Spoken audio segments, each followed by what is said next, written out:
Good day each and everyone, and especially to your mom. Today we were going to discuss about one of the example of macro skills, which is the reading.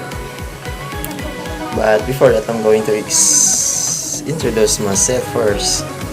My name is ASHRAF DILANGALEN, and you can call me ASHRAF. So let me start. So reading is an example of macro skills. The listening, speaking, reading, writing is called macro skills, or the four language skills.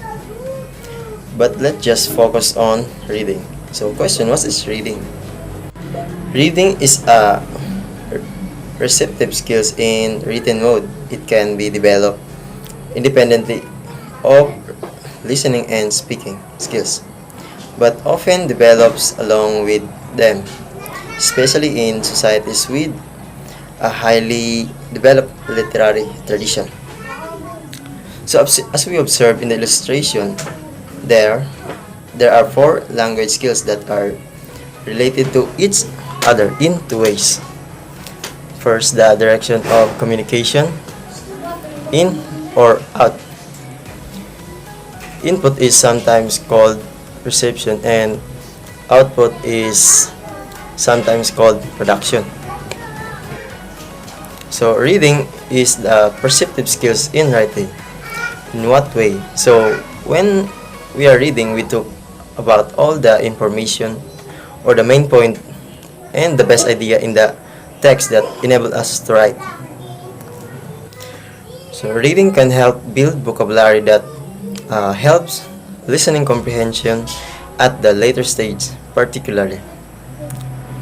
So with deriving meaning from the text, this can be used for sharing knowledge, for self-development, thus simply for relaxation.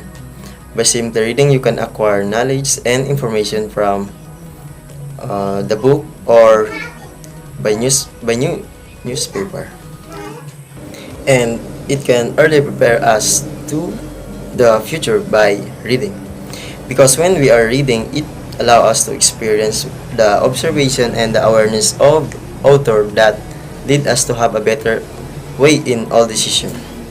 So here are some of the macro skills involved in reading. First, decipher the script.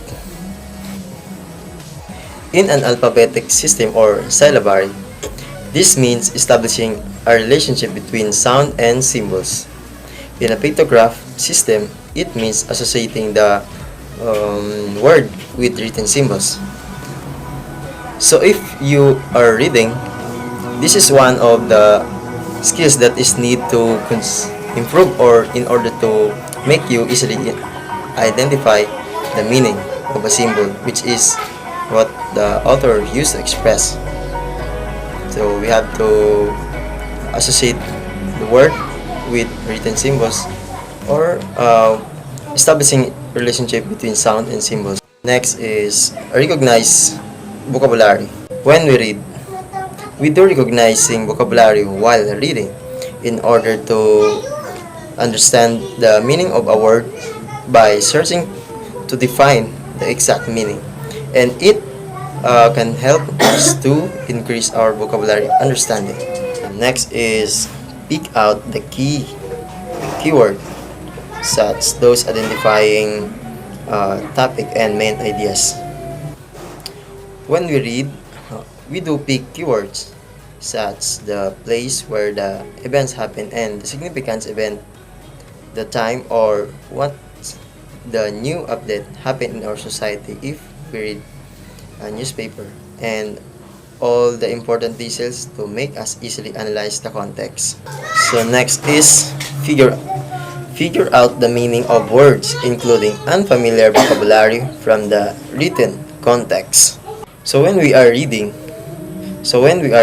we figure out the meaning of word which is unfamiliar vocabulary by briefly understand the what was the information or idea used to express by the author. So next is recognize grammatical word classes such as noun, adjective, etc. So when we are reading, we have this ability to recognize grammatical word classes such as noun, adjectives, which is grammatical word. So our reading involves the text sentence constituent such as subject, verb, object, preposition, and etc. So when we are reading, we have this ability to detect sentence constituent such as subject, verb, object, preposition, and etc. So next is recognize the basic syntactic pattern. So when we are reading, we have the capacity to brief understand the relation between the signs or expression on how to interpret the symbols, or how to make process to relate the symbols in a story. So next is reconstruct and info situation, goal, and participants. So when we read written love story, for example, there's a certain situation in the story that you read that you don't like, because maybe it is not the ideal way for the actor you wanted to be. So you did revising a story for you to satisfy in the story. So that is one of the master skills of reading.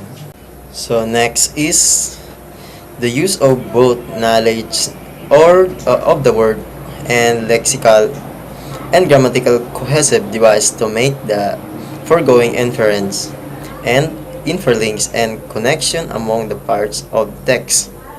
So during reading, we do take note or collect all information and ideas that could give a possible answer to all of our doubt.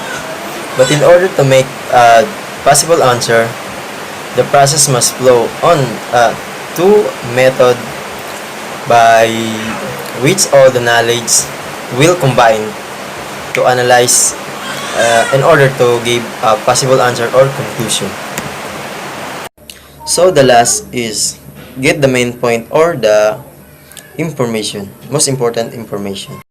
So after read a book or a certain text, and in order to understand the and get the main point or the most important, we do analyze and combine all the knowledge that acquired from the text.